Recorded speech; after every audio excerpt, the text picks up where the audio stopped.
Bonjour et bienvenue encore dans cette nouvelle tutoriel. Nous sommes en train de faire notre application sur la Ravel, donc le 5.8.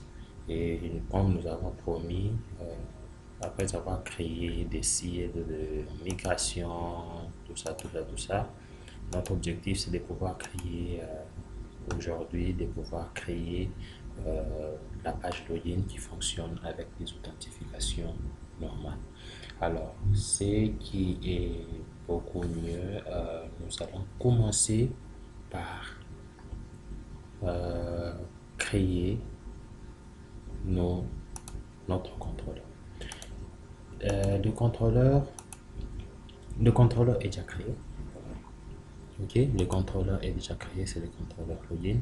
Mais nous allons créer une action dans ce contrôleur. Ok, je vais chercher ces contrôleurs. Ça se trouve dans provider HTTP controller et je ça.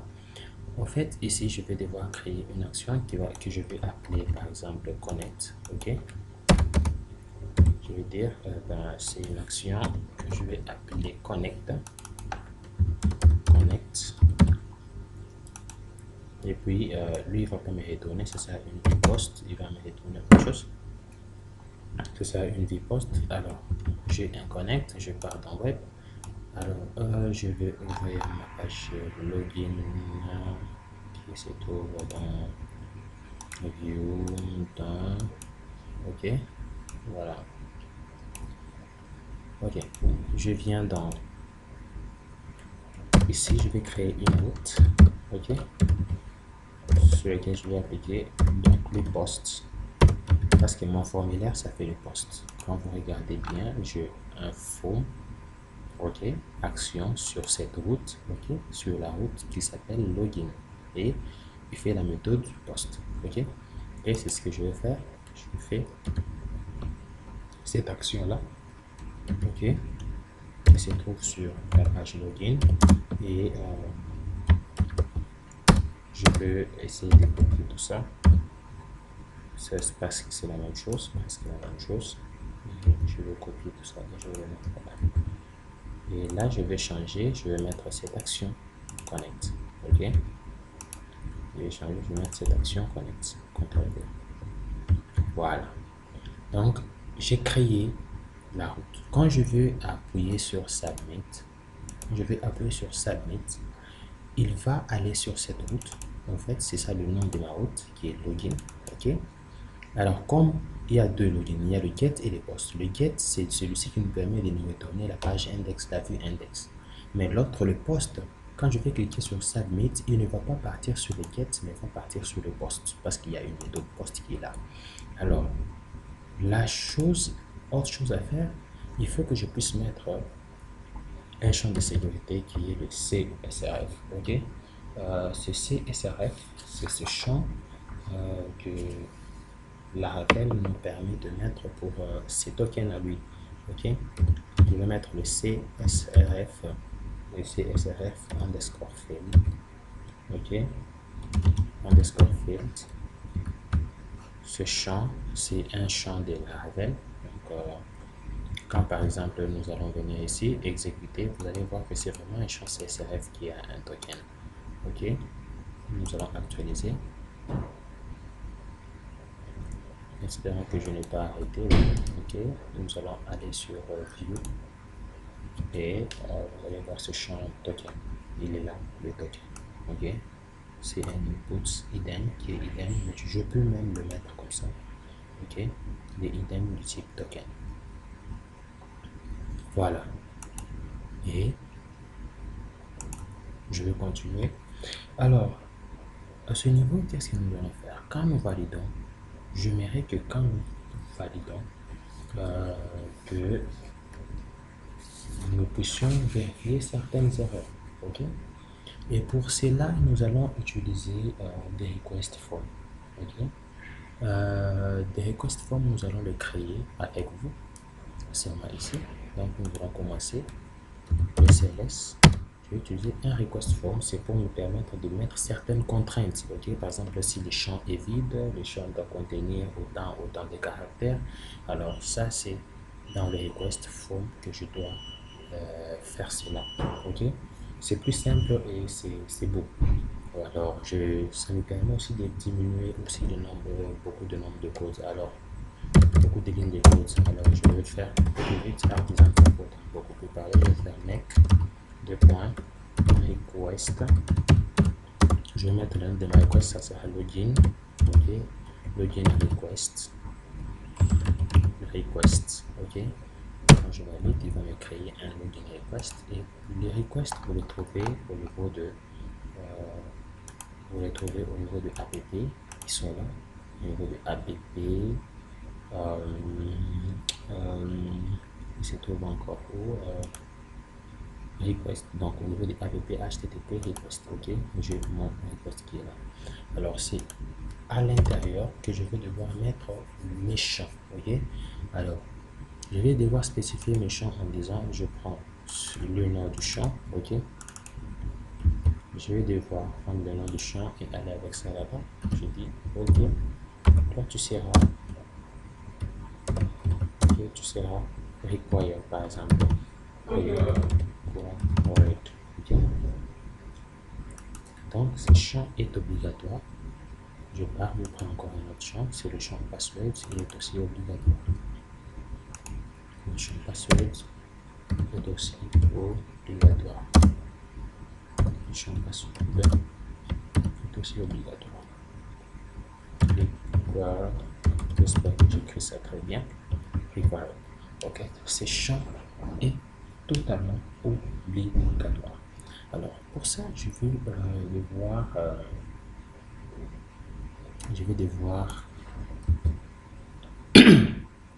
excusez-moi, je vais devoir rentrer là. Je vais devoir utiliser ces requests à ce niveau-là. Alors, je vais devoir commencer par importer cette classe en disant qu'il se trouve dans la use et il se trouve dans request et ça sera login. Je vais essayer de les copier. Je ne sais pas pourquoi ça n'importe pas, mais je vais juste essayer de les copier. Alors, et venir le mettre là-bas. Ok, voilà. Et celui-là, je vais venir avec celui-ci. Je vais dire il a implément request. Ok, request. Ok.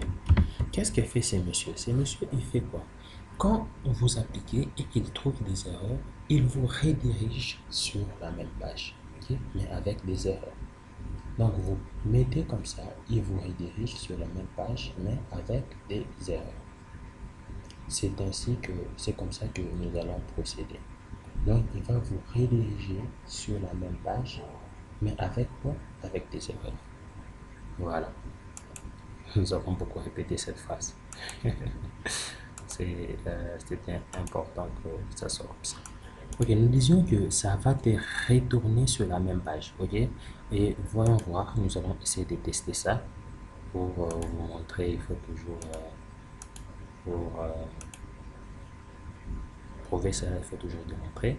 Alors je vais actualiser la page et je vais cliquer là. Regardez ce qu'il va faire. Voilà, il me dit l'erreur 403, this action is unauthorized. Donc, je vais devoir autoriser, faire en sorte que cette page soit autorisée. Alors, quand je viens ici, je me rends compte qu'il est à false. Ça signifie qu'il n'est pas autorisé. Donc, je vais le mettre à true pour qu'il autorise. Je dis, il faut l'autoriser. Oui, ok. Alors, il m'autorise et quand je viens là, je vais devoir réactualiser la page. Je vais soumettre ça. Voilà. Vous voyez qu'il m'a redirigé sur la même page. Il me redirige sur la même page. Mais mon problème, c'est qu'il me redirige sur la même page, mais il ne m'affiche pas des erreurs. J'ai besoin de ces erreurs-là. Alors, ce que nous allons faire, c'est que Laravel vous donne accès à une variable erreur. Quand vous utilisez ça, il vous donne accès à cette variable erreur dans toutes les pages de Laravel. Alors, Ce que je vais faire, c'est de pouvoir m'afficher les erreurs à ce niveau-là. Alors, qu'est-ce que je vais devoir faire? Premièrement, je vais devoir peut-être m'entourer, je me dis, ben, si il y a erreur, on m'entoure le rouge, avec le rouge des inputs, ok? Et le label. Alors, pour ce faire, qu'est-ce que je fais? Je vais aller là, je mets, j'ouvre, je ferme pour mettre du code Blade. Donc, c'est bien avec ce code Blade parce qu'on peut l'insérer partout où on veut. C'est vraiment malléable. Alors, j'ai dit qu'on avait accès à la variable error, ok, et errors, ok, et nous allons dire que cette variable errors va s'appliquer sur le user, ok, user, ok. Donc la variable error s'applique sur le user as, ou plutôt, excusez-moi, as user, ok, as user name, ok. Si au niveau du username nous retrouvons l'erreur, ok, nous allons appliquer la classe error. Nous allons mettre une classe error as, ok, tiré error, ok. Dans le cas contraire, si on ne trouve pas, on laisse un vide, ok. Donc nous allons le mettre aussi sur le champ de password. Donc nous allons mettre ça au niveau de ce champ password. Nous disons error, ok, tiré as. Allez, on va dire maintenant ici c'est password, ok, password, et nous disons que si elle est là, as tiré error, ok, nous allons appliquer cette classe là-bas et nous mettons, si ça n'existe pas, nous mettons un vide. Nous allons tester pour voir ça si ça marche, ok. Tout il faut toujours tester. Allez, tout il faut toujours tester. Nous allons tester et voir si ça marche. Nous allons actualiser et quand nous appliquons, qu'est-ce qu'il fait? Ah, échec bound, il retourne avec des rouges. Ah, ça c'est quelque chose qui s'annonce bien. Alors moi je fais aussi des messages. Je veux qu'on m'affiche de messages. Alors, ce qui est sûr, c'est que je vais devoir m'afficher des messages en faisant comment? Je veux que le message s'affiche là en bas. Alors, ce que je vais faire, c'est d'aller toujours à ce niveau-là. C'est d'aller toujours à ce niveau. En dessous de input, je vais devoir ouvrir. Regardez-moi ces langages, c'est vraiment génial. Alors, je vais vous expliquer mon message. C'est pour me permettre, c'est toujours la même chose pour m'afficher. Donc, le 2, c'est pareil à ça. Mais celui-ci, il exclut les balises HTML à l'intérieur. Mais en fait, quand vous mettez des balises HTML à l'intérieur, il va vraiment les écrire en texte HTML. Okay? Mais celui-ci, il va interpréter, il va échapper pour dire que non, ces balises, ce sont des balises HTML, je dois les interpréter telles que HTML le veut. Alors c'est comme ça, c'est pour ça que comme je sais que je vais utiliser à l'intérieur des balises style, spam, tout ça, et je vais le faire comme ça. Alors je me dis, ok, allons-y, error, ok, je vais mettre tirer first, ok, la première erreur qu'on va trouver au niveau first, je vais dire first, la première erreur qu'on va trouver au niveau de notre table user, c'est ça, normalement. Donc la première erreur qu'on va trouver au niveau de la table user, la première qu'on va trouver au niveau de la table user, name, ok, et nous allons devoir, si nous trouvons l'erreur, par exemple pour là-bas, si nous trouvons l'erreur, nous allons devoir appliquer.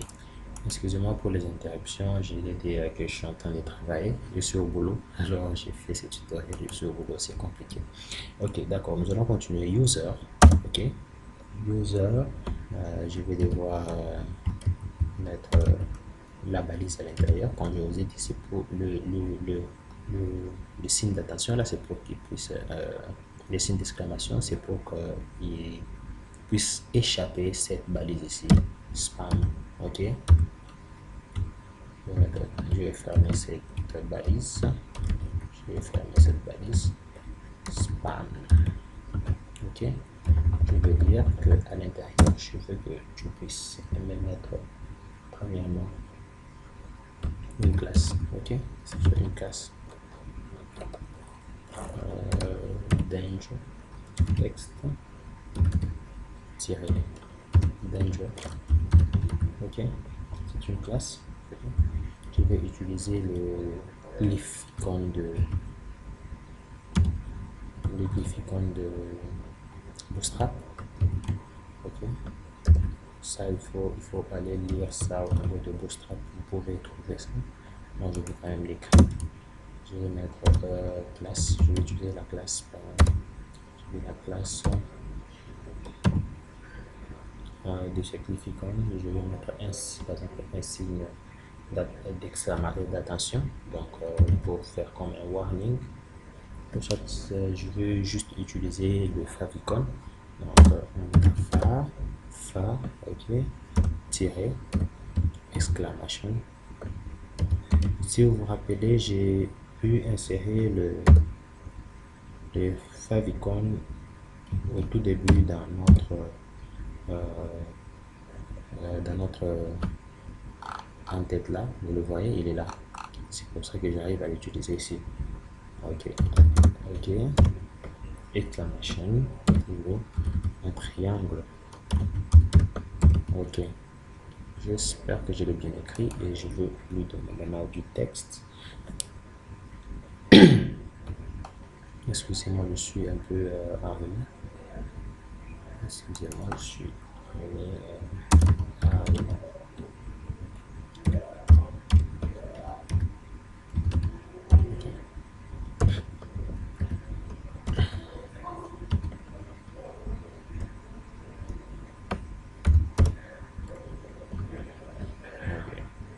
Je vais mettre un trou.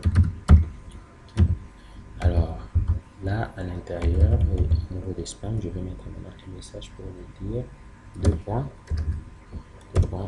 message. Le message qu'on va récolter, en fait, c'est du pur et simple Laravel. Il nous donne tout ça. Donc, deux points message. Donc, vous avez, si vous trouvez l'erreur sur le username, vous lui passez en paramètre, ok, ce champ-là. Et cette balise, et vous affichez le message. Ok, deux points message, c'est de Laravel. Alors, si vous voulez comprendre ça, vous pouvez aller sur les tutos sur Laravel, on va expliquer complètement ça. Alors, vous appliquez. Ah, oui. Nous nous retrouvons avec cette erreur de user name field required. Ok, nous allons le mettre aussi. Je vais le copier. Évitant de trop écrire, je vais le copier pour venir le mettre là en bas. Si c'est votre première fois, je vais vous recommander de beaucoup écrire ça pour que ça puisse quand même rester dans la tête. C'est mieux. Et quand nous venons ici, nous venons là à ce niveau. Je suis là. Je vais actualiser et je vais faire une chose comme ça. Ah, génial. Donc, nous avons pu gérer notre validation. Et si c'est valide, il n'y aura plus d'erreur et il va permettre à ce qu'on puisse passer. Et dans la prochaine vidéo, nous allons voir comment est-ce que nous allons maintenant interagir avec notre base de données à partir de notre page login. Merci beaucoup de suivre ça et si vous avez aimé, n'oubliez pas de faire un petit j'aime. Je serai très encouragé. Merci, je vous en prie.